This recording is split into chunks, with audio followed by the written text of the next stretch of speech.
Arizona, Colorado, Indiana, Michigan, New Jersey, Tennessee, and Virginia. Listen up. WynnBET is now live in all these states, and the excitement of Wynn Las Vegas has finally landed in online sports betting and casino play. From boosted parlays to live in-game offs on every major sport, WynnBET gives you the tools to win. Sign up today for your risk-free $1,000 sports bet. Download the WynnBET app now or visit wynnbet.com to start winning.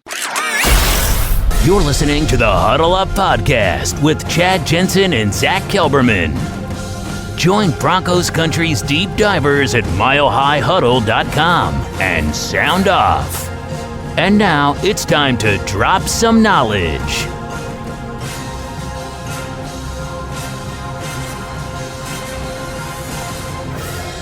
So welcome in, everybody. It is the Huddle Up Podcast, presented, as always, by Mile High Huddle, powered by Blue Wire Podcast.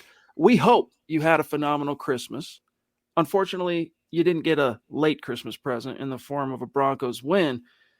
But, Zach, Denver Broncos, when we went into halftime, we're kind of feeling a little bit optimistic the way that first half ended.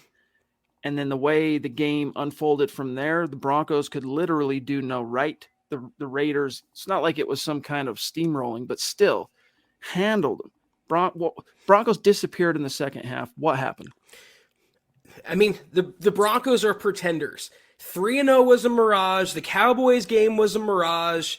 The couple wins they've had, the Chargers game, it was a mirage. This team is a fake, is a phony. Once again, I'm going to say being led by a bunch of phonies, Chad. I know it's taboo, but it's better off the Broncos don't make the playoffs. They need a lot of changes in Dove Valley taking place, starting with the head coach. He is the reason why the Broncos lost this game. And his magical, wonderful, masterful defense, Chad, withered in the second half. They knew Josh Jacobs was going to run on one series, and despite knowing that, they couldn't stop him. You had a chance to get the ball back for the offense late in the fourth quarter. What'd you do? Allow a long completion down the middle. Shocker to a tight end. I think it was Foster Moreau, if I'm not mistaken. Kills you. Ends the game right there. Vic Fangio's defense broke down in the second half.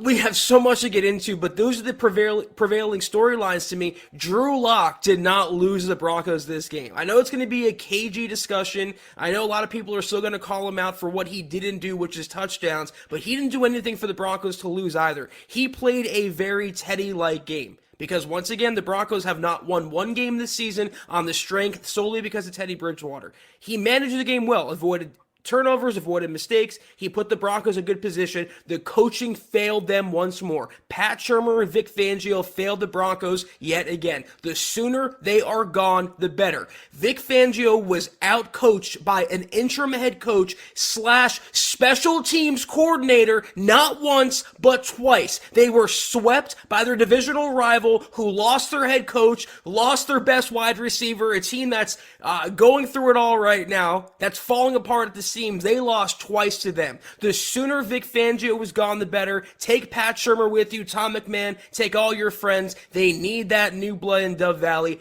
Until they get it, more of this is going to happen. They are phonies and they are pretenders.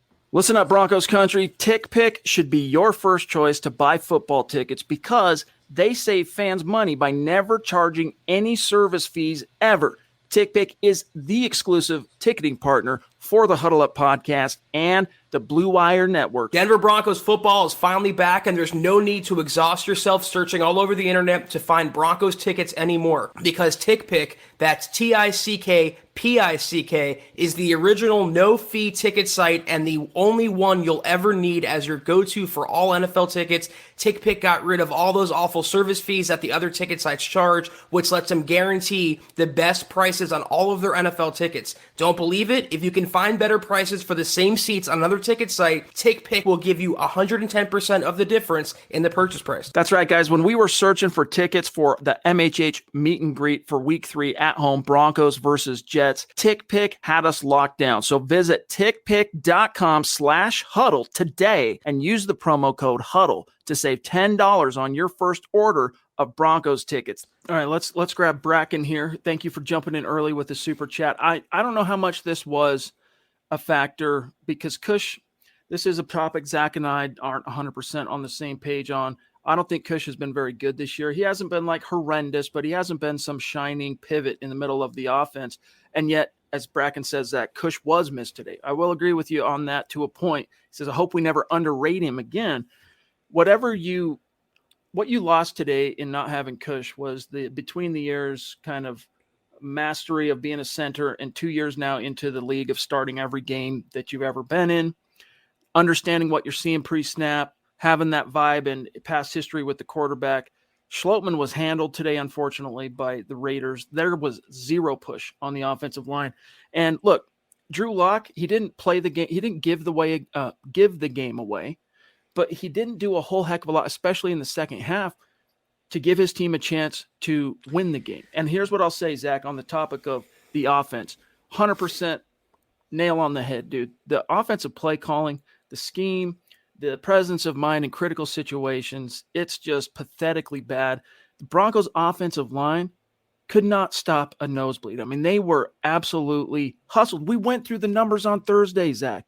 This Raiders front four, yeah, it's got Max Crosby, all right? As we told you, it's got some decent edge, pressure, talent, whatever. They had, what were they, bottom third in sacks, and they were harassing Drew Lock like this was a NFL team going against Pee Wee, like it was nothing. The Broncos offensive line was, I'll say this, as far as what happened on the field, Zach, all right? Broncos offensive line, number one complicit in terms of how this game unfolded. Zero push in the running game, zero ability to protect Drew Lock. And I'm surprised Drew didn't have 2-3 giveaways just because of how much he was harassed. Thank you for the super chats, guys. DWI guys jumping in with a massive super chat from across the pond. We love you, buddy. We appreciate you. Thank you so much. Keeps the lights on, my dog. He says, okay, everyone, if it's not clear before, it is now. Fangio and the coaching staff must go tomorrow. Let's get a head start on a new coach. The season's done. Take advantage of the new rules to interview coaches. Zach, I agree 100%, but will George Payton take action, you think? What are your thoughts? Because this wasn't like, some 41-6 blowout. The Broncos were kind of in it until the end, as ugly as it was.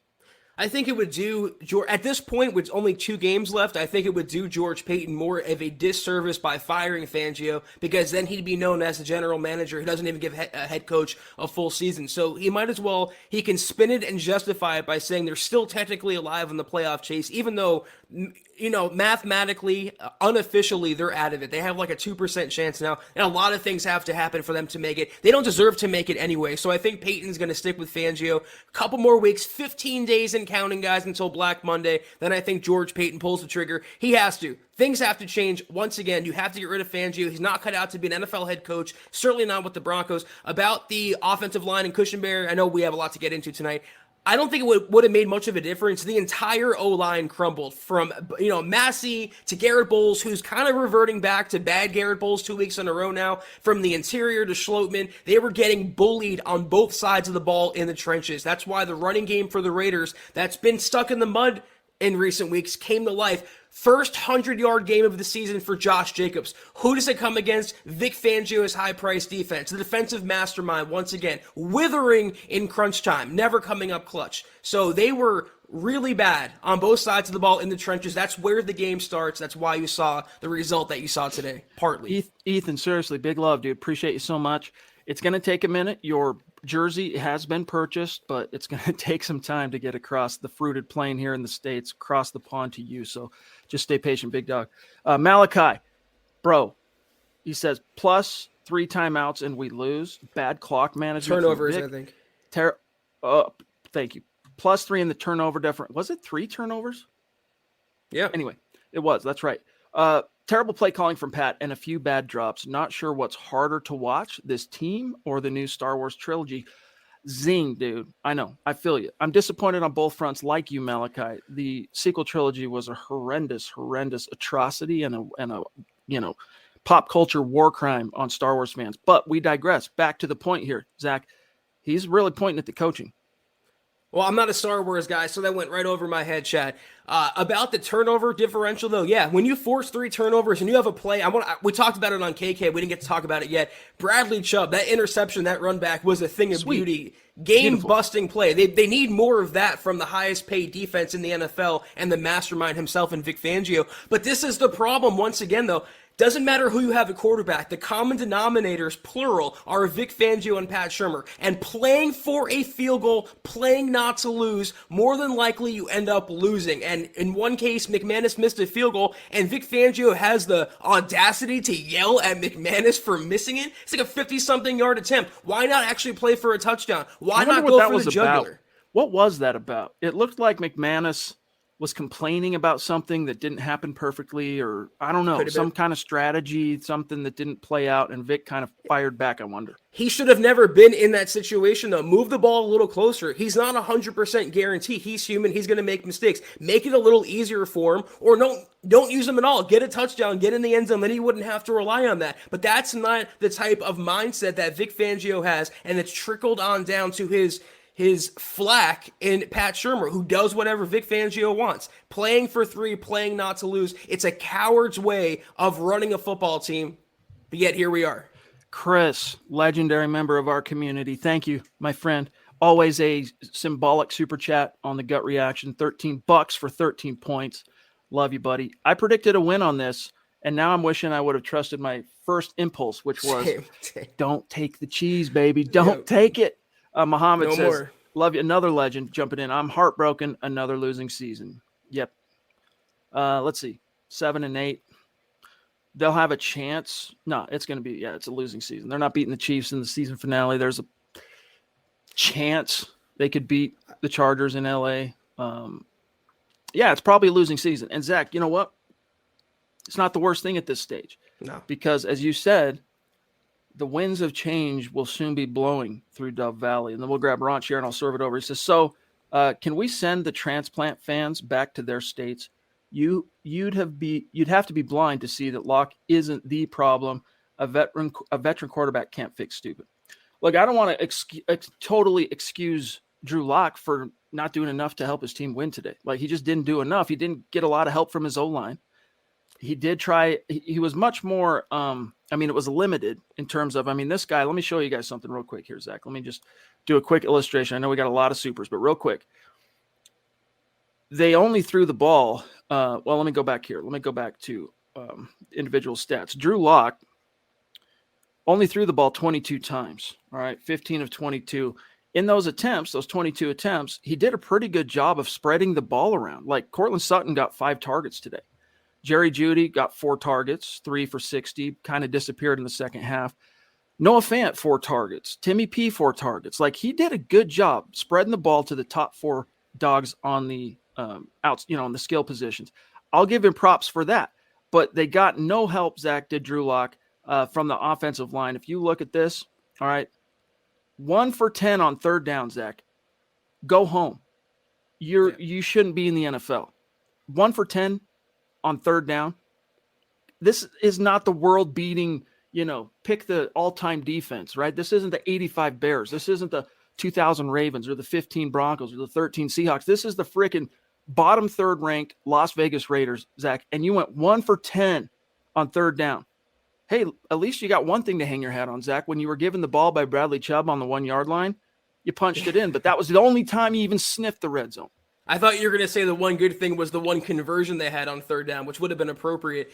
But it's also what happens when you check the ball down constantly. I remember 3rd and 9s, they were throwing for 4 yards. Drew didn't also get help for, you mentioned his offensive line, but how about the receiving core? Jerry Jeudy dropped a pass. Tim Patrick even had a bobble there. Cortland Sutton barely missed one down the sideline. It reminded me of the Jets game last year, where if things would have broken the right way and correctly, Drew would have had 4 or 5 touchdowns and the narrative changes about him, but he never seems to get that help, whereas they seem to make those plays and have the different mindset with Teddy Bridgewater under center. So I don't know what the last question, the syntax of it kind of messed with me. I don't know if he was saying Drew Lock is the problem or isn't the problem, but he had a very Teddy-like game today where he didn't win the Broncos the game, but he didn't lose it either. And if fans excuse Teddy for that type of performance, well, they better excuse Lock for that performance today, because you have to be fair in looking at it. Have to. Chris Chance is jumping in. A newer name. Welcome. Thank you. Might not be your first super, but I know it's not. It might be. It might be your first time, but appreciate it. He says, please tell me Pat Shurmur will be gone. Drew did well today. I don't know if I'd say Drew did well to not turn the ball over. Drew did well to spread the ball around as in the limited number of throws that were called.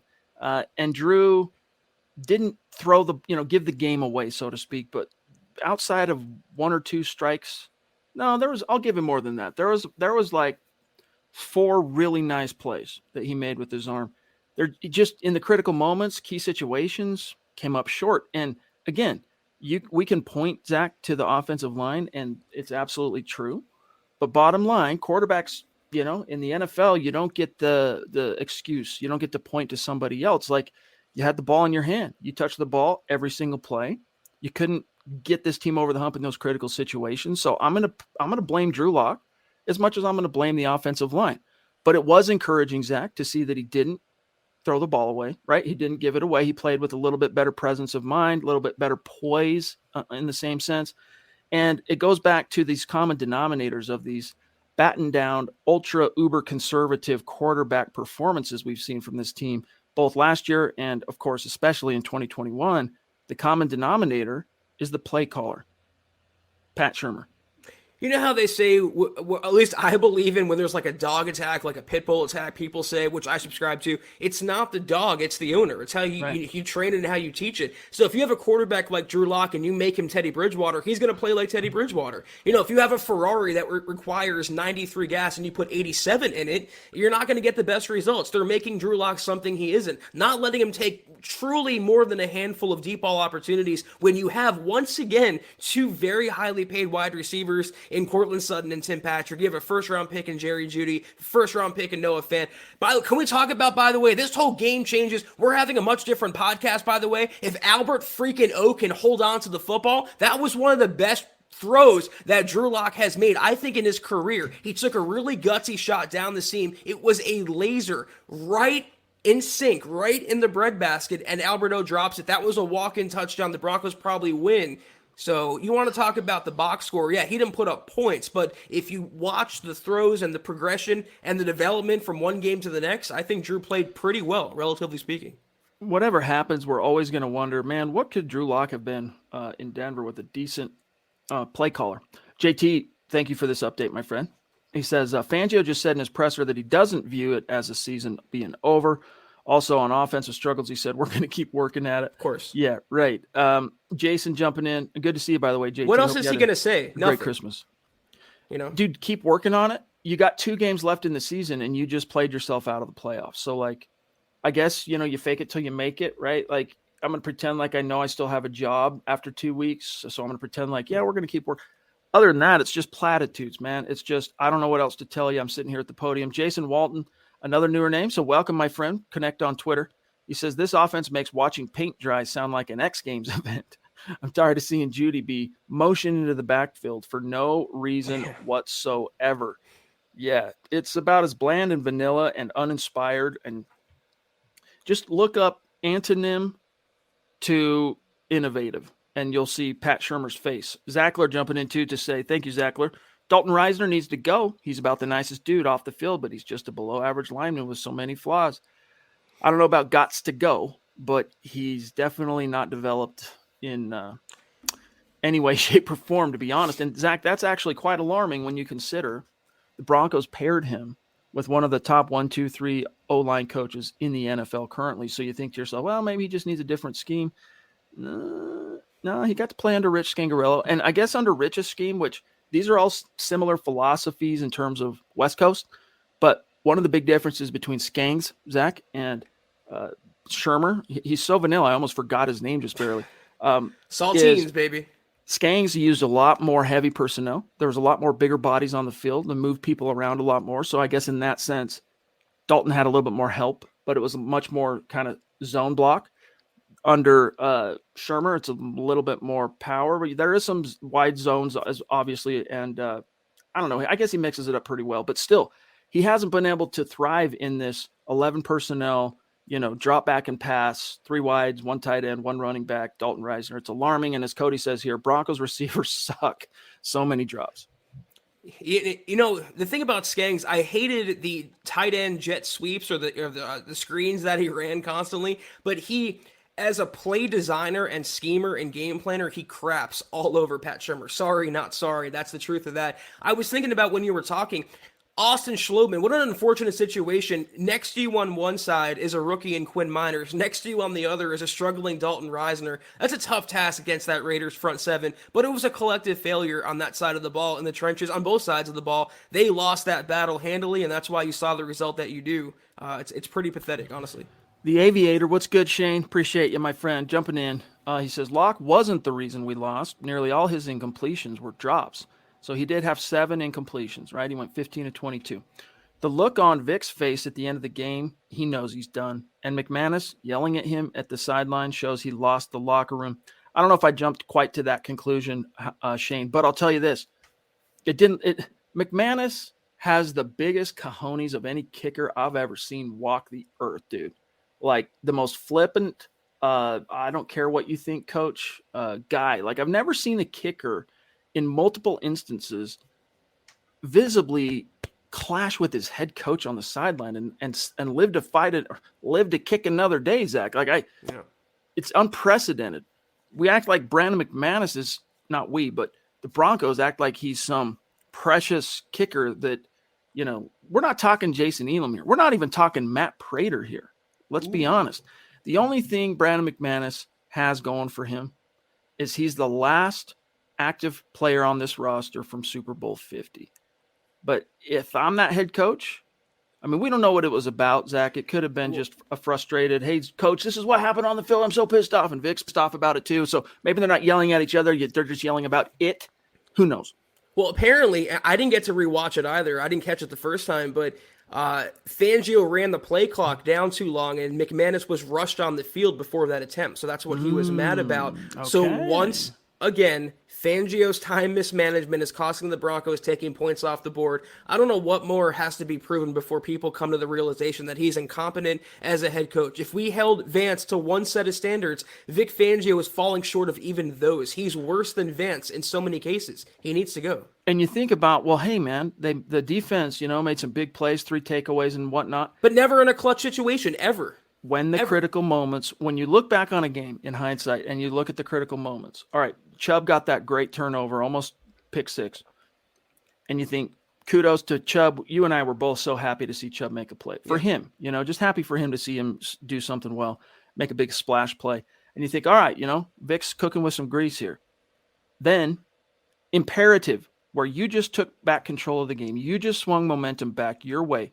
You cannot let the opponent score in their opening possession in the third quarter. And yet the Raiders marched on down like knife through butter. It was no big deal. It was nothing. And so it's giveth and taketh, right? Vic Fangio's defense. There's so many cool things that we could talk about, not just this game, but since he's been here, but then also all these facepalm moments where, and that's always been the knock on Vic for what it's worth. He's had his seasons, right? 2018 is his season to end all seasons as a coordinator, but his defenses always put up great stats, all right, in the grand scheme of things. But in the critical situations, Zach, the critical games, they usually come up short. And here's Ren 99. I'm going to serve it back over to you. We were too one-dimensional on offense. No running game. We lost the game in the trenches on both sides. No 100-yard rushing game for Jacobs all year till now. This loss falls mainly on coaching. You bet your bottom dollar, my friend. The Denver Broncos, you ready for this? Total net yards, 158. How many of those were rush yards? 18. Seemed like they used Javonte more as a receiver out of the backfield than as a runner. They never got the running game going, but even so, they made some plays on offense that were mishandled by the offensive line or by the receivers. A lot of components fell apart, but it always goes back to that. We have the shirt up right now for a reason at huddleuppod.com, coaching, coaching, coaching. It all comes back to that. That's a phrase that was born out of the Vance Joseph era with so many sideline follies and miscues that led the Broncos to losses, and no different in the Vic Fangio era. He's committing the same offenses week after week after week because he's incompetent. When you said earlier, if you need an antonym for creative and splashy, how about a synonym for incompetent? That's what I was thinking, and that's what applies to not only Pat Shurmur, but the man who hired Pat Shurmur, the man who fired Scangarello, an up-and-coming guy who was having success with a quarterback that we now know Vic Fangio hates in Drew Lock to hire Pat Shurmur. All falls at his feet. It's judgment day, honestly, for Fangio. How about dereliction? All right, that works. Dereliction of duty. get him into a court martial, charge him, get him out of here, because Shermer does not deserve to be brass in the Mile High City. Claude, thank you, buddy. He says, Drew looked as good as Teddy ever has.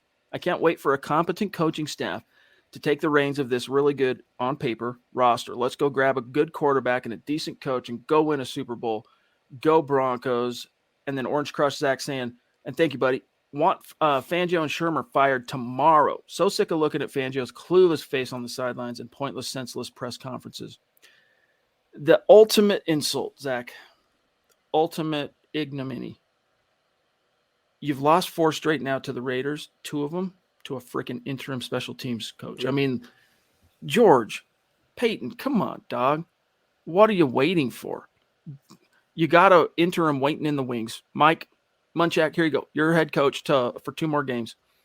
Let's start getting on the phone and seeing if we can't interview some candidates here, get a jump on this. What do you have to lose? Like that whole, Zach, the idea of not wanting to be known as the GM that, doesn't let a coach finish the season. I mean, to a point, there's a point of diminishing returns on such an ethos, I think, especially for a team now coming off what is shaping up to be 6th straight season missing the playoffs. Complexion, how it happened this year, obviously plays a big role in it. Fangio dug his own grave. Now all you got to do is just kind of tamp down the dirt, George. It's over.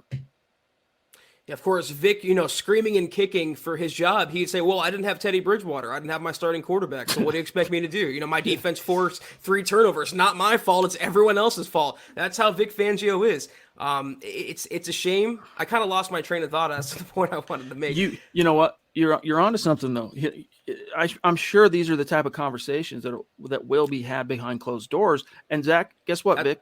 Maybe it wasn't your fault today, but from a macro perspective, you're the one that fired Rich Scangarello and made the push to hire Pat Shermer. So guess what rolls downhill, buddy? That's what you smell, that overpowering olfactory sensation right now. That's the crap that has rolled downhill to you as a result of your own bad decisions. I thought of it now. It came to me. Sometimes on these gut reactions, as well as I do, it's hard to cram all your thoughts in a 1 hour or whatever, but if they want to get it, and this is why I can make the case for firing Fangio tomorrow and getting a jump on the coaching search, because if you covet a candidate like Doug Peterson or Byron Leftwich, they're already getting interest from Jacksonville, who already fired Urban Meyer. They're already in the head coaching process. So if you want one of those guys, you better get in line. And if you want them soon, well, it might make sense to fire Fangio now and, like you said, get a jump on the process. I'm good either way, because 2 more games, 15 days, it's all over for Fangio.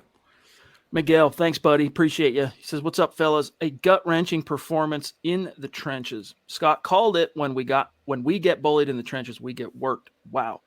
Yeah, it's so mystifying, Zach. It really is, because these offensive linemen, when the chips are down, outside of Miners, like Miners is the only one that goes out there, and Bowles, I'll include Bowles on that. They don't play with any kind of physical they're not imposing from a physical perspective at all. And teams have figured this out now. Like, it's a wonder, Zach, that this team was as highly ranked, the Broncos, in rushing. If I remember looking at the game capsule Thursday night, top 15, I think they were just outside the top 10 in rushing as a team. It's a miracle. And 727 Mill jumping in to say, shake my head, Pat Shermer, gotta go. Fangio, gotta go. Were you? No.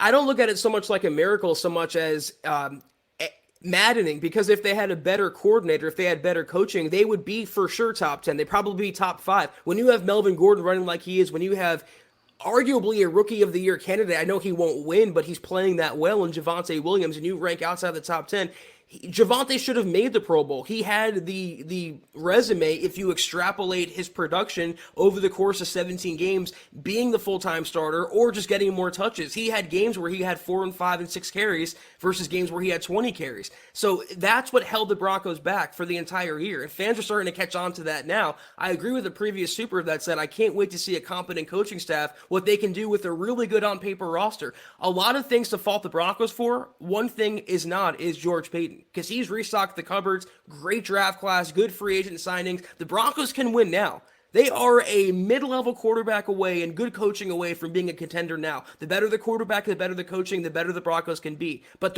they have a playoff-ready roster. That's what's so maddening about this, Chad, is they're being held back from the guys on the sidelines, not the guys on the field. That's why it was a categorical mistake to run it back with Fangio. Pardon me. Cristobal, Cush not going to make the receivers miss. Cush is not going to make the receivers catch the ball. Well said. David Wilder. Drew Lock played the type of game the coaches wanted him to play. True. Coaches don't use his abilities in the correct way because they're afraid he'll turn it over. Yeah, I mean, look, Drew played modestly well. And when I say that, Zach, I'm talking based on what we've seen from him this year. Like, if you were to throw this game at the tail end of 2020 as an example, I would say, at least he didn't turn it over, but we've seen Drew play better this year. Come on, Drew, step it up type thing. And Drew does need to step it up. I'm not making excuses for him. But he definitely, Zach, you could tell the wheels are turning. Do not turn it over. Oh, crap. What do I do? Don't throw it. Don't give it away. These thoughts are happening. He's not what kind of coach? It would be so cool, for example, to see Drew Lock play in a Brian Daboll scheme. It would be really cool to see Drew Lock play in a Kellen Moore scheme. Colton jumping in, another newer name. Thank you, Colton. So sad to see. I truly believe Drew Lock could be a stud if he had a coach who knew what he was doing, Zach. It makes me so angry when you talk about turning Drew Lock into Teddy Bridgewater, which is exactly what the Broncos did. And in hindsight, even if he won the competition, it wouldn't matter considering the plays that they're calling for him, having him check down yards before the line to gain on third down. I mean, when is that going to ever have success? They're turning Drew Lock into a check down artist, no different than Teddy or Alex Smith. That's not the type of quarterback he's built to be. So you have to risk it for the biscuit. I hate using that expression. I think it's cringy, but it applies here. If you want points, if you want touchdowns, if you want victories, if you want explosive plays from your quarterback, you got to call plays that fit that. It's jamming that square peg into a round hole over and over and over again instead of getting a round peg for a round hole. You have to adjust player to scheme, not scheme to player. And that's the problem with Pat Shurmur. He's so insistent on calling what he wants to call, no matter the quarterback. That's why it all comes back to him as the common denominator. You saw the exact type of game today that you'd see from Teddy. The same performance, the same box score, the same lack of scoring. But Teddy wasn't out there. Ask yourself why that is. Here's a point from Jerry. Can you imagine starting Lock? And by the way, Jerry, appreciate you being a supporter on Facebook, buddy. Can you imagine starting Lock from the beginning of the season and his growth to this point, what it would have been? Geez. Yeah, you wonder. Not with Pat Shurmur. You wonder. Sorry. Maybe not. But I got to assume he'd be a little bit farther down the road just by virtue of being exposed to the live bullets. Kevin G says, I've seen enough. Guess I can stop calling in sick. Yeah, I guess so. Sorry. Jermaine, we cannot pass block, period. I can't watch the carnage. And you know what drives me nuts about this, Zach? Television broadcast did a good job on multiple instances of pointing out, as Drew Lock is literally just getting harassed, these deep drops, 5 and 7 steps, right? Slow developing in the route combinations. You're going, dude, we talk about Drew Lock needing to kind of hone his presence of mind when the bullets are flying. Where's Pat Shurmur's accountability on this, dude? I mean, come on. The first time you saw how bad that the edges in particular and the interior too, the whole offensive line was getting bullied, you got to throw those plays out the window, dude. You got to get the ball out. Get the ball out. Get the ball out. They lack any wherewithal to recognize, lick the thumb, which way's the wind blowing? Oh, it's just tiring. It's funny that you say that because a few days ago, I handpicked a quote I saw from earlier this week when Vic Fangio was asked about Drew Lock's turnovers and going into the game, and he was asked, have you told Drew Lock explicitly from yourself not to throw interceptions and cut down on turnovers? Vic Fangio, a head coach of a team, actually said, no, that's on Pat Shurmur and Mike Shula. Drew knows not to turn the ball over. I mean, you're the head coach of a freaking team. You got to step in there and make things right. And that's the problem, though, because the behavior of Pat Shurmur, the play calling, the type of mindset he's brought to the offense is not only condoned by Vic Fangio, it's encouraged because more likely than not, it allows Fangio's defense to win the day. Play for a field goal, keep it close, let Fangio's defense either close it out or get the ball back. But it's just such a cowardly mentality to play for a field goal or play not to lose and not go for the kill shot, especially now when you have a big arm quarterback under center. You're starting to play looser as a team, hopefully with the playoff picture kind of disappearing. You have all the weapons in the world. There really is no excuse for what the Broncos do on offense. But when there's multiple quarterbacks playing, multiple personnel, different opponents, different situations, and you're getting the same result, you have to look and ask yourself why. And it starts at the top.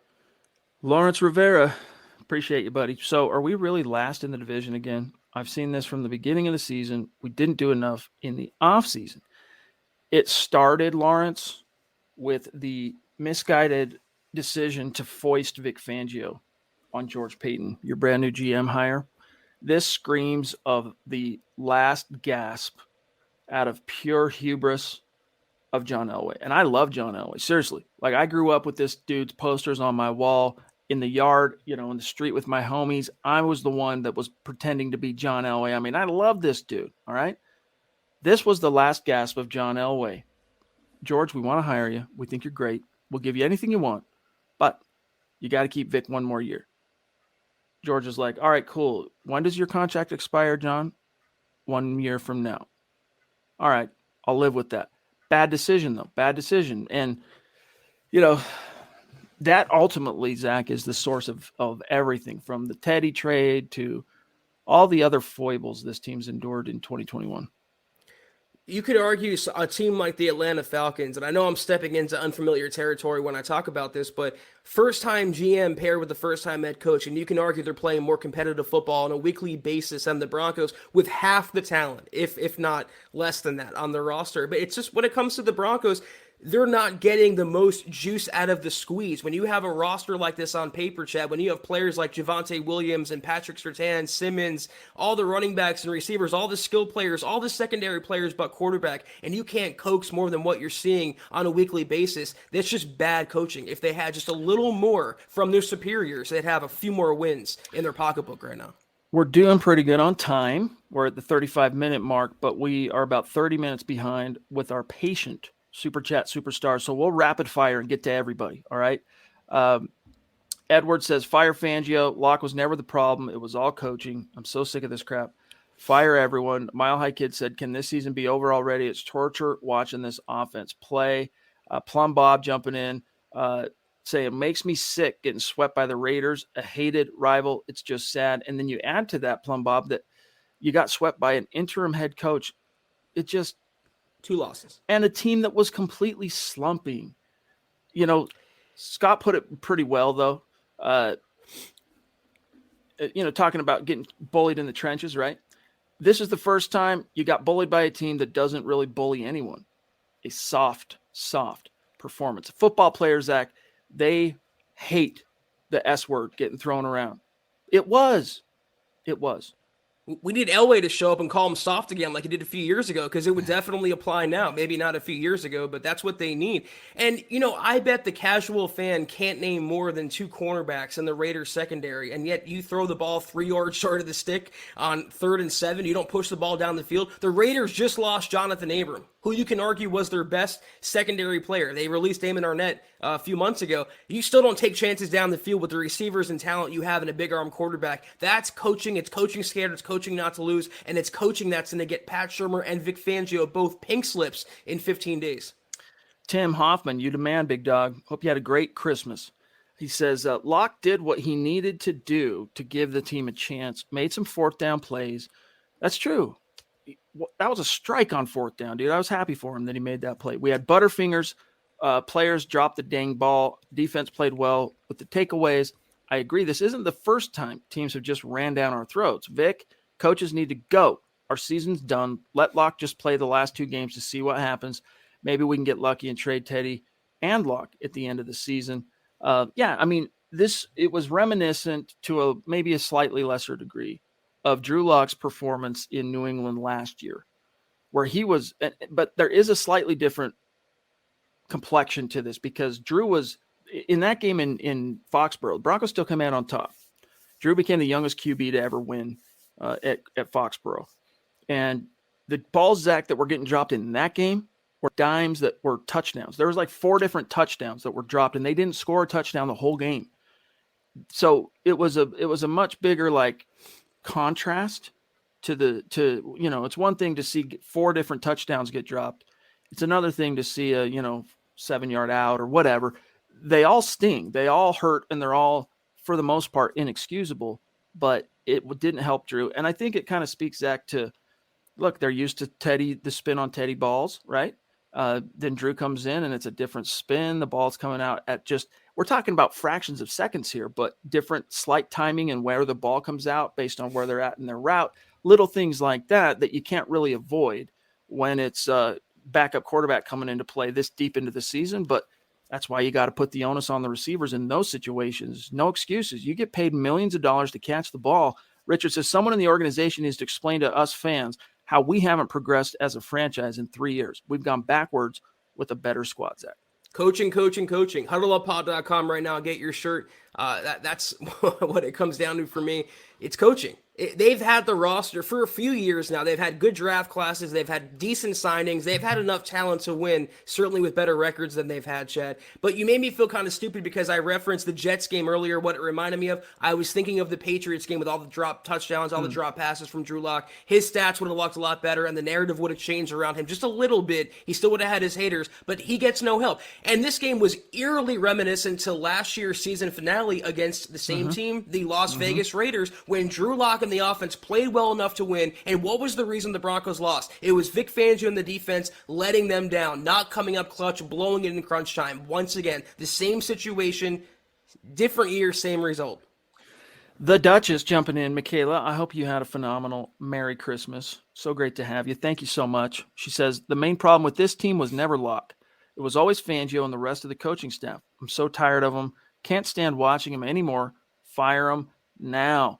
You know what? As much as I like Bill Kollar, as much as I have a ton of respect for Mike Munchak, Reggie Herring, Zach Azzani, it's time to clean house, including the strength guy. Just start over at coach on the coaching staff.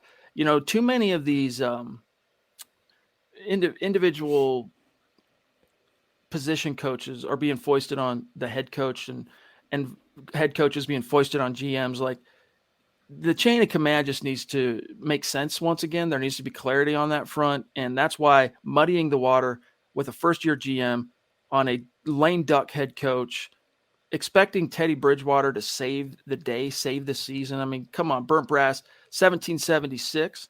Interesting handle. Appreciate you. When will Denver media ask Vic questions like, why do you allow Pat to keep calling plays if every week you say we need to get better? And why do you expect different results if you make offensive changes?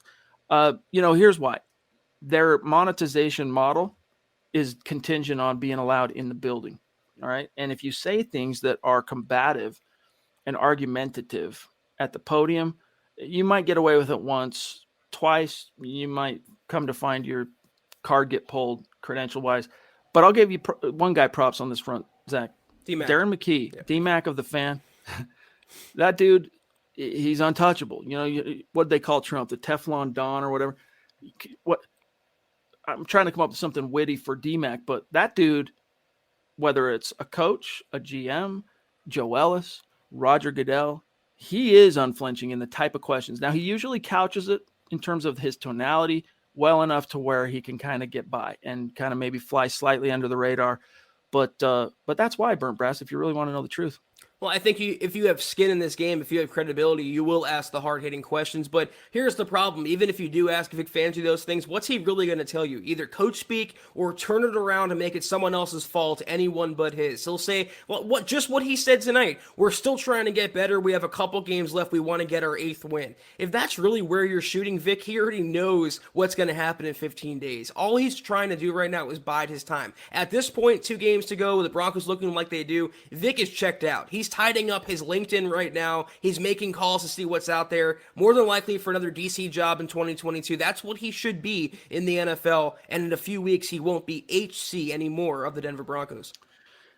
A legendary Super Chat superstar jumping in. Isaiah 1127. What's good? He says, very hard to watch this game today, and we have to watch 2 more weeks. The Fangio Shermer ship has to go. Hopes up then hearts broken. 13 points, and then we got Josh, the Oi Boy 90, jumping in. Good to see another legend in the house. Don't ever disrespect the Force. Star Wars is life. Good, bad, and in between. Just like Broncos. Don't like it? Kick rocks. That said, fire Fangio. Amen, bro. Oi.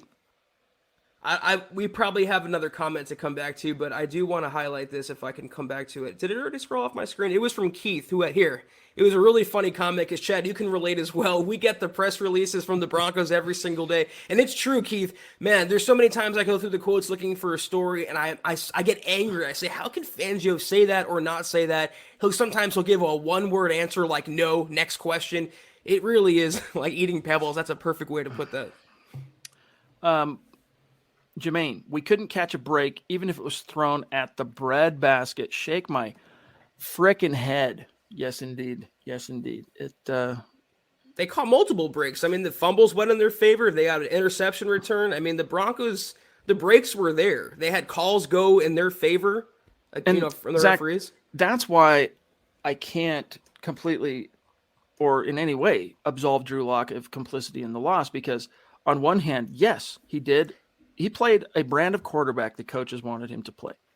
But, you go to the fourth quarter as an example. Like Drew Lock did nothing, had no impact on the Broncos defense, allowing the Raiders to march down and score on their opening third quarter possession. But in the fourth quarter, where this was your last chance, man, like maybe the defense can get the ball back for you. That series ultimately ended in was it a punt or a fourth down? I'm trying to remember. Did they go for it and fail on fourth down that last time they really had the ball? Either way, they came up short. Drew's got to share his share of the blame for that. But at the same time, all right, you know what? This is the NFL. We'll kick it back to them, or they'll get the ball back. We've got this Vic Fangio, the unit coached by the defensive wizard. We've taken the ball away 3 times. We can get a stop. Those critical moments, those key situations, Fangio's unit just never comes up. So this is like a lot of losses. You can point to the box score and say 17 points. We only allowed our opponent 17 points and we lost. Fire Drew Lock, fire Pat Shurmur, fire everyone on offense. And you're right, but more than one thing can be right at the same time, or true. Well, Drew is, part of the 53-man roster. They lost a game, so every player technically is responsible for that loss. They weren't good enough to win. But Teddy's had so many types of games like these, same kind of box score, and yet if the Broncos, or when the Broncos did lose these games, he was the last one being talked about. But people still are piling on Drew Lock for not doing enough when he didn't. He had the same type of game as Teddy. He even played the same type of game by checking it down. Yet he's the biggest reason they lost? I don't think so. Comes back to coaching like Fangio and Pat Shurmur. Again, eerily reminiscent of the 2020 season finale. You don't believe me? Go back and watch the tape. Meek 55-5. Meek 555. Fire Fangio, fire Shurmur, they got to go. Meek, by the way, love you, big dog. Been with us a long time. Appreciate you. Mike Reno, receivers need to catch the ball, chat. Just saying. Yeah, they do. Naj, golly. Naj, another legend. Tonight is the night of legends in this super chat. He says, awful week, brothers. Whole family battling through the virus. Dang, dude. Now this trash to cap the weekend. Team has good players, but they don't make clutch plays in clutch situations. Predictable not to lose coaching is mind-numbing and infuriating. Yes, it is, Naj. How's the family? What a crappy way to spend Christmas, dude. Is everyone doing all right? Prayers up for you, my friend. We understand that's no joke, so I hope everyone's doing okay. And how wonderfully, gracious of you to bless us with a type of super like that, despite what you're going through right now. You definitely, your family's in our thoughts and prayers. Anything we can do, Naj, let us know. Email us, reach out. We'll support you. But yeah, it is mind-numbing and infuriating. I think it's 2 words that describe the Fangio era. By the way, Naj and Zach, we got to do this. When we start kicking off the superstar segments for 2022, once the grind of the season comes to a close, Naj, you got to be one of the first people that comes on, dude, because we got to kick it with you at the game in week 3. And just when I was looking for you to bring you on the show, you were gone. I was like, dadgummit. So we got to get you on. So we'll reach out. We'll be in touch. Jermaine says, Drew protected the ball. Only good news. Yeah, he protected the ball. He made some big throws. He did. That fourth down one, some dimes, dude. The shot to Judy. There were a few throws Drew made today that just make you sit up and go, man, this dude's arm talent, it's alluring, but then where's the rest of the package? That's where you start pointing to the coaching. Many throws Drew made today, even though the numbers aren't crazy. I mean, we understand that. Teddy Bridgewater could never hope to make some of those throws. Faded Wolf, another upsetting loss. Faded Wolf, is this your first super? Another upsetting loss on a very winnable game. It wasn't a loss because of locks, drops killing us. It wasn't a loss because of lock, drops killing us. Can't stand the play calling. Ready for new coaching. Hashtag MHH for life. Appreciate you, brother. Jermaine Zach, we had Judy in a jet sweep formation. Did absolutely nothing with it. What else is new, right? I was going to say, how's the rock you're living under, Jermaine? They do it every single week with Jerry Jeudy. He gets his conditioning in by doing that, but he's rarely ever given the ball. One time you think if they're going to run him and motion him for a fake jet sweep 100 times, let's say, you think on the 99th time he'd actually get the ball. But no, that's way too out of the box for someone like Pat Shurmur. I mean, we're lucky that Jerry Jeudy did what he did today, which was... I have it right here if I can pull it up real quick. It was 3 for 60. I got it up. 3 for 60. Yeah, he didn't do much in the second half. It seems like they went away from him, Chad, Drew Lock, or the coaching staff after he had that drop, and I think that's a mistake. He has great chemistry with Drew, and he was finally making plays, and yet you mothball him. It's just typical Pat Shurmur. Michael, you the man, my friend. Great to see you. Appreciate you. Hope you had a great Christmas down there in Tucson, big dog. Judy, 3 receptions, 60 yards. Sutton, 4 for 33, Fant 3 for 30. Tony D.A. Dub, what's good, buddy? Appreciate the generous super chat. He says, what's up, fellas? Could we be overvaluing our players? The O-line was dominated. Wide receivers not good enough, maybe? This is the Raiders that dominated us up front. And Fangio, so biased, would have gone for it on field goal miss, even if Teddy was in. I'm not sure. Zach, syntax that. Instead of attempting the field goal, he would have gone for it on fourth probably, down. Yeah, probably. That's true. We've seen it once. We've seen it twice. Heck, we've seen it thrice. I think that's a kind of a blanket statement to make, though. I mean, I agree with certain players being a little overrated by the fan base. Maybe someone like Quinn Miners or Dalton Reisner, Cushenberry, and that's admittedly coming from me. But I would venture to say you put these wide receivers, these running backs, these tight ends, this supporting cast, some of these defensive players with a different head coach, with a more fired up coaching staff and just a feel around the team, you get a lot more production out of them. They are wasting this talent. I firmly believe that. Appreciate you, Demond. Appreciate you, my friend. Thank you for those stars. Huero in the house. Drew did everything he could with trash protection, no run game, with the same fake to Judy before each run. Receivers can't catch when it's needed. To sell that, to get defenses to actually respect that pre-snap trickeration, once in a blue moon, you actually got to give it to Judy. Right. How was this lost on Pat Shurmur? You know what I mean? Like, dude, Mike Shanahan is probably just like pulling his hair out.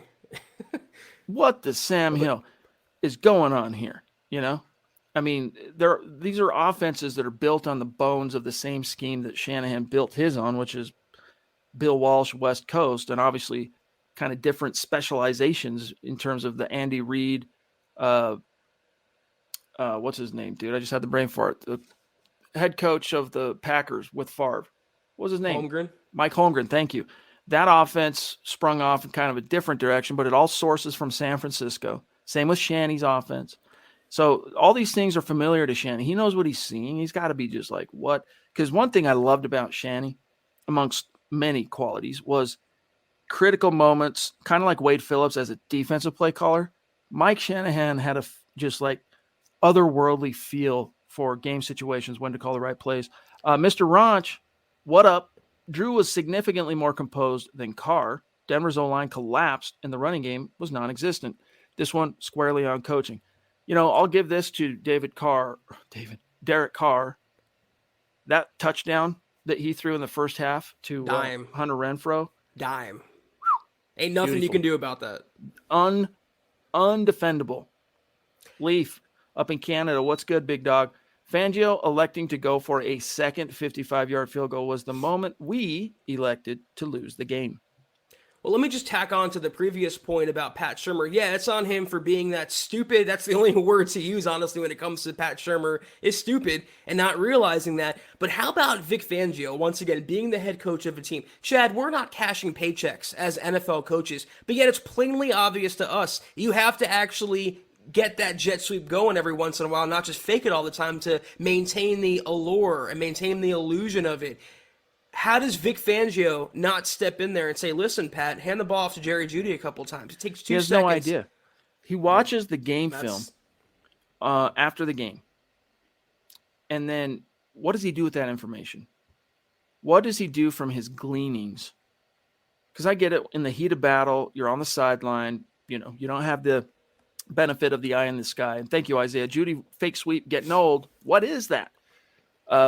You don't have the benefit of, seeing the whole field and all that. So it's crucial for a guy like Vic, whatever takeaways you're going to have at the end of the day, got to come from, because it's the other side of the ball, which is not your expertise, from the film.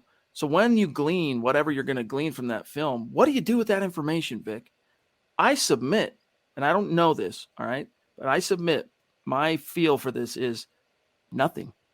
He hired Pat Shurmur to be the head coach of the offense so that he didn't have to worry about it.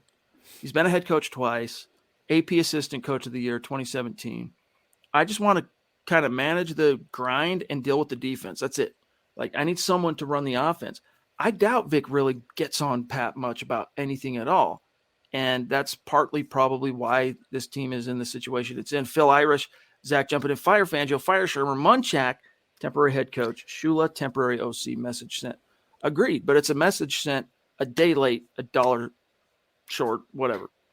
You know how you just laid it out, he doesn't care. And this is from the same head coach who admits he doesn't watch the offense live on the field with his own eyes. Those are fireable offenses when you're the head coach. It's one thing when you're the DC, but when you want to be the head coach, those are fireable offenses. And I want to just posit one thing to you. This was a previous conversation you had about the coaching staff. Azani, Curtis Modkins, Munchak. I don't really think, Chad, any of these assistants are untouchable as far as I'm concerned. I would like to retain a few maybe. I like Azani. I like, obviously, Munchak. Kolar, Reggie Herring, but there's no one truly untouchable on this coaching staff. So if George Payton wants to pull the plug on all of them, I would support that. Yoda in the house. Love you, Yoda. He says, needs to go, Vic does. Lose to an interim coach he can't twice in a season. Get a head coach fired that can immediately. Thanks, buddy. And I hope it goes down that way for what it's worth. I'm not holding my breath, though. Juero, I'm tired of our defense flip-flopping. One day, they're unstoppable. The next, they can't stop a run they know is coming. Then Shurmur kills quarterback careers. Yeah, that's the story, dude, of this whole season. The up and down Broncos, the roller coaster, the notion that this team is Jekyll and Hyde. Vic, at one point, really kind of bristled against the notion. It's absolutely true. It's absolutely true. Let me ask you a question, guys. Maybe I've missed it. I do a lot of tweeting during the game, but have you ever seen Fangio on the television broadcast, or in person for that matter, coach up his players on the sideline, interact with his even defensive players on the sideline? So you think coming off that series where Josh Jacobs rammed it down their throat literally constantly, they knew a run was coming and couldn't stop him, you think Fangio would have interacted like a Belichick did? I watch NFL films, the highlights of every single game, every single week. Comes out from NFL YouTube channel. I have never once seen Fangio interact with anyone. And some guy DM'd me, I mentioned this a few weeks ago, he was at the game, at the Broncos game, and he didn't interact with one player, offensive or defensive. He stands there like this the whole game, and like you mentioned, delegates and delineates all the other processes to the team. He wants to stand there and take it all in. Well, you can't do that. You're the head coach for a reason. You have to get involved. But he wants to shirk responsibility, shirk accountability, and it came out in the scoreboard. Rock Chalk Broncos in the hizzy. Hey, greetings from Kansas, huh? New ownership can't come soon enough. Zero accountability from the top down. Yep. It's like when you see a really badly run franchise, Zach, like Washington, with a where the problem, talking about crap rolling downhill, Snyder there has been a thorn to his own team's side since he's basically been there, and you just know that unless he gets really lucky in hiring a just like world-beating coach, that fan base just knows nothing's going to change because that's the way the owner is, right? That's just, it takes on the complexion of the owner. The Broncos are in a similar situation where, except there is no one there to, or I should say, because there is no one there to hold people accountable. You know, it feels like that lack of control, embracing oblivion, like same old, no one's going to pay. Closest thing you've seen to accountability in the last 3 years, as far as let's say post Super Bowl 50, Zach, the closest thing you've seen to anybody standing up and accepting accountability was Vic Fangio firing Rich Scangarello and then John Elway stepping down as GM following last season. I wouldn't even call them, at least in the Elway sense, half measures, quarter measure, percent measure. Jason Boland, what up, dude? Biggest collection of mismanaged offensive line talent in NFL history. Shermer, wow. Fangio's defense withered again, a recurring nightmare. Word. You mentioned Washington. Well, that was a team the Broncos barely squeaked past, Chad. I mean, and I would even take their coaches over what the Broncos have right now. You could say I'm crazy all you want. I would take Ron Rivera and Scott Turner, their OC, over Vic Fangio and Pat Shurmur and the Broncos' respective titles. It's just, that's what's the downfall of this team. It's not necessarily the quarterbacking on a weekly basis. And I even tweeted that before the season. My bigger worry is not Teddy Bridgewater. My biggest worry is the coaching staff. For this very same reason, because it doesn't matter who you have under center. It doesn't matter who you have on the field. We've seen Fangio and now Pat Shurmur 2 years in a row now. Nothing's changed. It's gotten worse. It falls on them. They have to go. Andrew Baker, what's good, buddy? Our flaws are obviously coaching and quarterback, but we got to fix this OL as well. MHH for life, Denver Broncos for life. You know, it's really weird because, again, Mike Munchak's a top-rated offensive line coach, and you've got some real horses up front. I mean, Garrett Bowles was a joke. Now he's no joke, dude. That dude got his act together. The last 2 games he's had a little string of injuries, but for the most part in pass protection, he's more than solid. And then as a run blocker, phenomenal. When he's in the zone, I guess, phenomenal. Your left guard needs to be benched. Should not be grandfathered to any kind of job next year. Like Dalton Reisner next year needs to sing for his supper.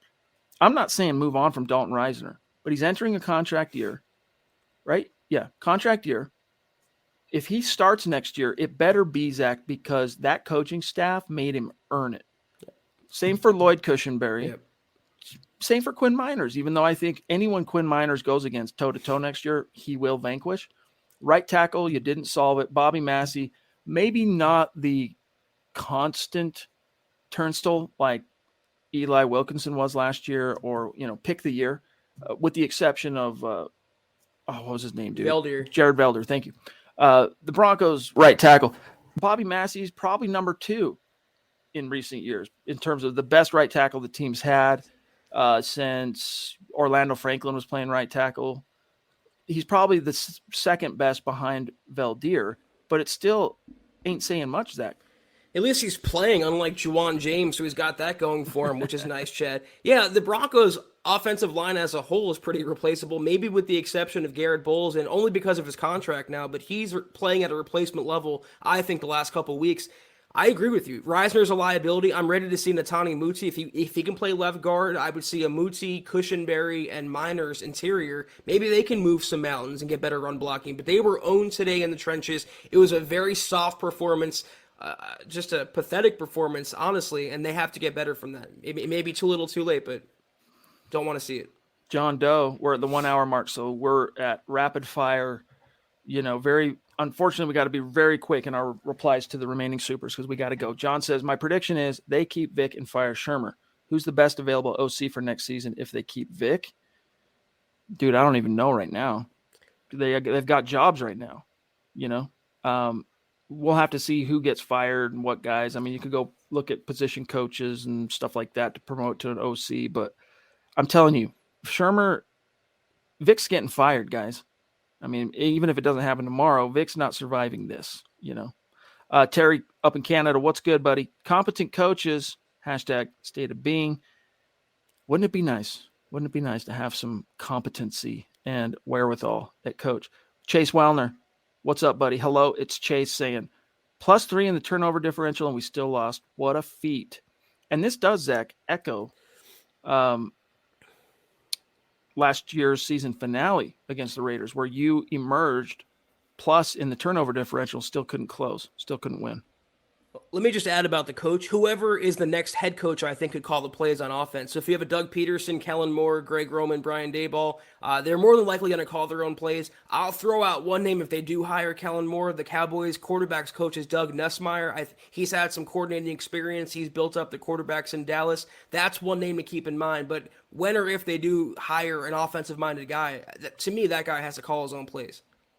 Wade Kimball, what's up? Before anyone jumps down my throat, everyone has a right to their opinion. In mine, Peyton is without a doubt already looking for a new head coach and OC behind closed doors. His mind is made up, I have no doubt. He'd have to be a fool to not already realize, this is a lame duck indeed. Start looking around the league. I'm sure he's been doing it for the last month, to be frank with you, Wade. So, yeah. Tony D.A. Zach, and then I'll throw it to you. Also, someone needs to roll. We got swept by the hated trash Raiders. ... I'll add, with an interim head coach. 2 years in a row, getting the brooms out at the mercy of the Raiders. That's not a good situation to be in at all. David, come on, guys. 5+ drops, catch a few, and see what happens. I know. People don't like to hear that, though, especially if it's relative to Drew Lock. If Drew Lock is the one whose passes are getting dropped, people don't want to hear it. Leaf Roebuck, again, thanks, buddy. My biggest beef with Elway as GM was his disregard for coaching and in-the-trench players.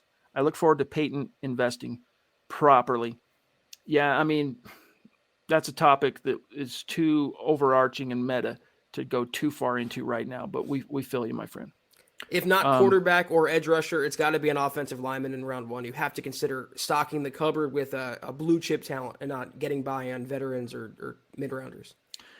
Ethan, again, a.k.a. the DWI guys, thank you, bro. He says, Zach, either tomorrow or 15 days, the course correction will occur. That it will.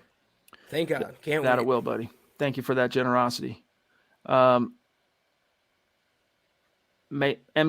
2873 Maja.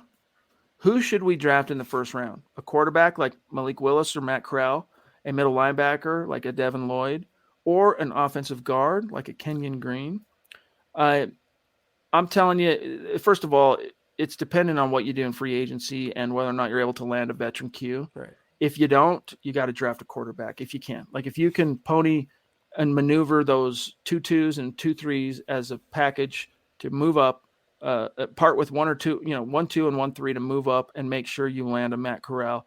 Matt Corral and Malik Willis are the two guys I like right now, but I haven't given it my full attention yet, and I won't until the season's over. Then I'll start really looking at these guys. Too much going on still. Rich making Vic look like an interim head coach, says my like kid. Oh, the irony. It's painful, dude. It's painful, Zach. It's painful and ironic that he's losing to a special teams coach when he stood by his own incompetent one for multiple years now, Chad. So that's how bad he is, though. Put up against anyone, he loses, even an interim guy, special teams guy. It's pretty sad. Leaf says, this year was a handover year, period. Peyton's a first-year GM. His butt is firmly in the seat now, and that gives us hope.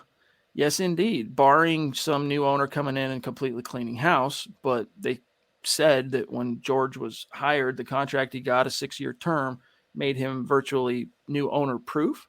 But, a few, 5 more years, probably somewhere $4 or $5 million bucks, billionaires who can afford to purchase a football team, firing a guy and still having to pay him, say, $20 million bucks.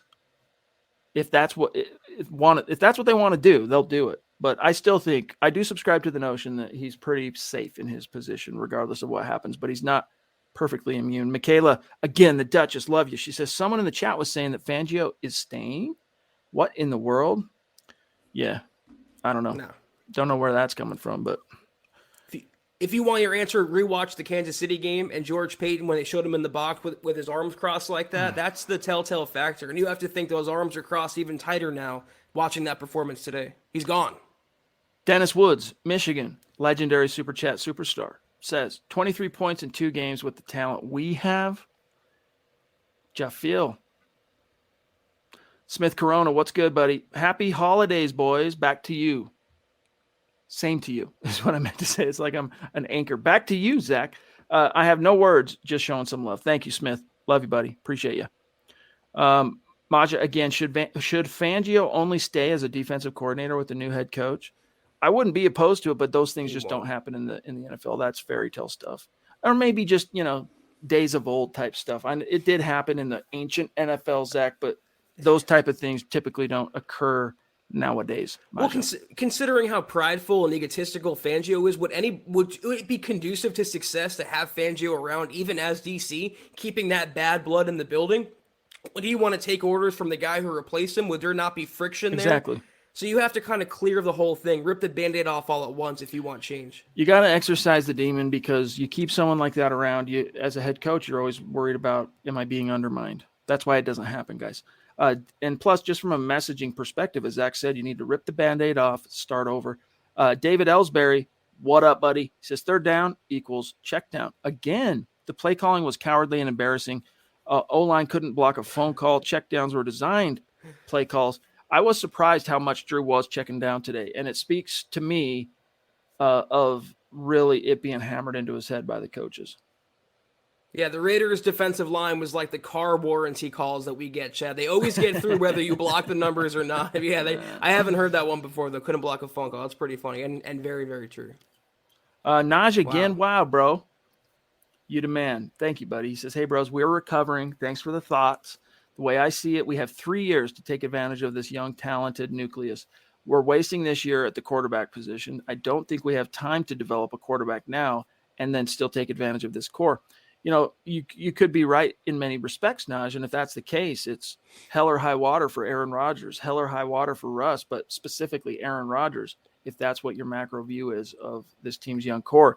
I think there is some truth to us kind of maybe overestimating just how good this young core is, to be honest with you, because it's not coming out in the wash, and we understand that the coaching is suboptimal, but at a certain point, players play, get out there and make a difference, but I'm inclined to agree that the core of this team is something.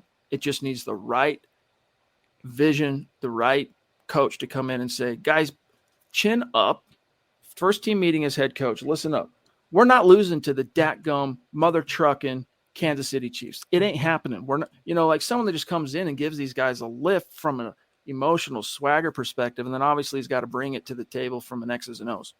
I think there's a misconception, maybe 10 years ago, 15 years, it took 3 years, the standard 3-year window, to develop a quarterback into a franchise guy. But when you can microwave someone's development, look at Justin Herbert in 2020. You put that on the Broncos roster now, you're a playoff team. They don't have to have world beaters necessarily at play caller and quarterback at the controls for the Broncos. They just not need to be Pat Shurmur and Teddy Bridgewater. If they can aim just a little higher with the nucleus and the foundation they've laid already, they can win many games.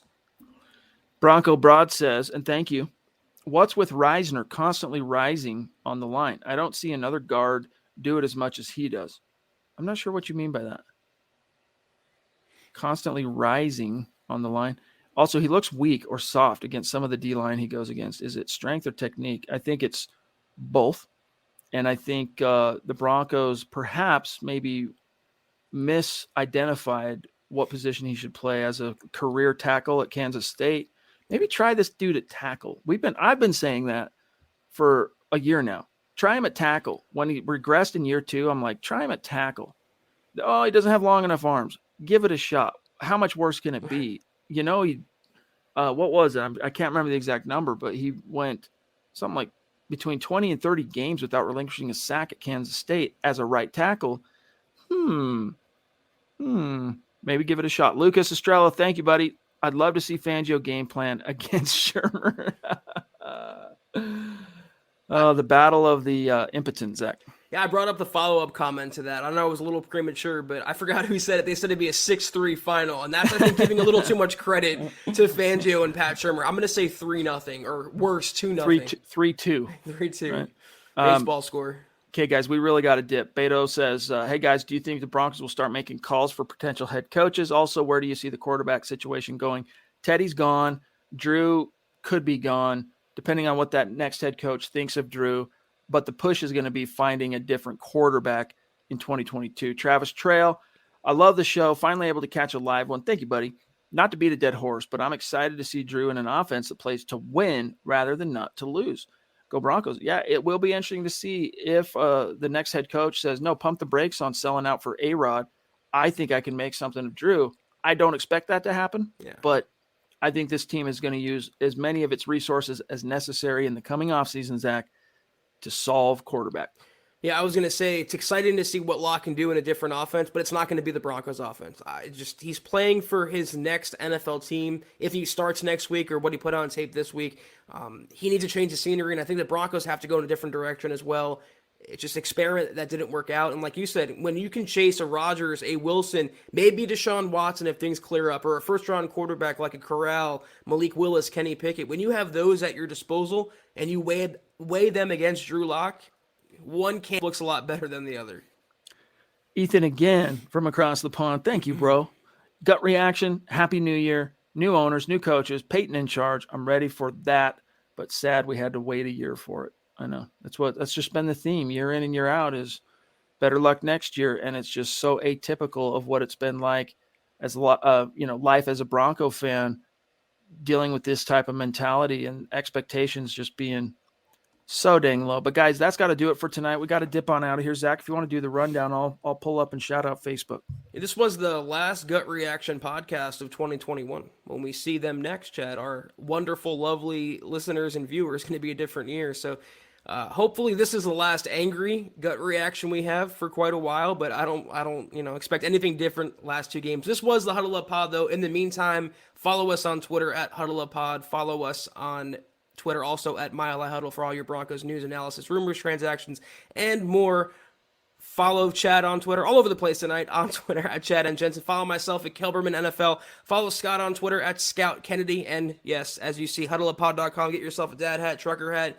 There's a football priest, as Chad's wearing right there, hoodie. There's a beanie, as Scott's wearing, that you can't see right now. Go to huddleuppod.com and get yourself some of that merch. Also, facebook.com/milehighhuddle. Hit that big blue button. We had another amazing episode of Kelberman's Corner today at halftime. We have Trickle Zone each and every week. Broncos Book Club with Chad each and every week. Subscribe, $5 a month, worth every penny. You have my guarantee. And facebook.com/milehighhuddlepod. Like that page. Follow that page. And if you haven't, guys, we ask you to go to Apple Podcasts and leave your football priest a 5-star review for a chance to win. Could be a hat, shirt, jersey, beanie, etc. each and every month. But if you can't do those things, do these 3 things. Take a few seconds, subscribe, like, and share this video and every video you see on the MHH channel. Helps us grow and reach more Broncos fans just like you. Shout out to these great supporters on Facebook.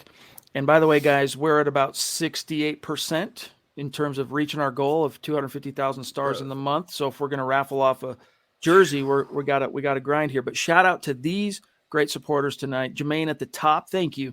Tim Hoffman, Shane Daniels, Michael Ronquillo, Miguel Santisteban, Mike Reno, Claude Riley, Richard Mack Jeremiah, Anthony Pennington, Sheldon Hunt, Demon Turner, Andrew Baker, Lawrence Rivera, Charlie Young, David Wilder, and Wyatt Horning.